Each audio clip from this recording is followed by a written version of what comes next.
দুপুরের খাওয়া দাওয়া শেষে আমরা আবার বেরিয়ে পড়েছিলাম ঘোরার জন্য। আমি উপরে উঠেছিলাম, সাগরে যে উত্তাল, সেই উত্তালের ঢেউয়ে আমি পড়ে গিয়েছিলাম।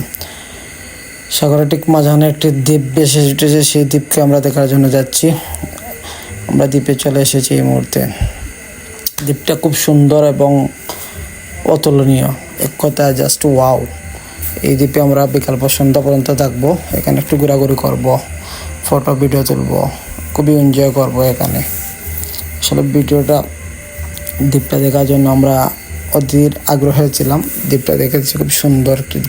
আমাদের সাথে যারা ছিল সবাই এনজয় করেছেন। তানভীর ভাই, আশরাফ এবং পাকিস্তানের কিছু মানুষ ছিল, তারাও আমাদের সাথে জয়েন করেছে।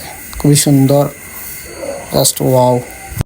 তানভীর ভাই বারবার বলতেছিলেন, তুমি সুমন ভাই আকাশের ভিউটা দেখো, সেই এই যে সুন্দর পানি এবং জলরাশি, খুব সুন্দর।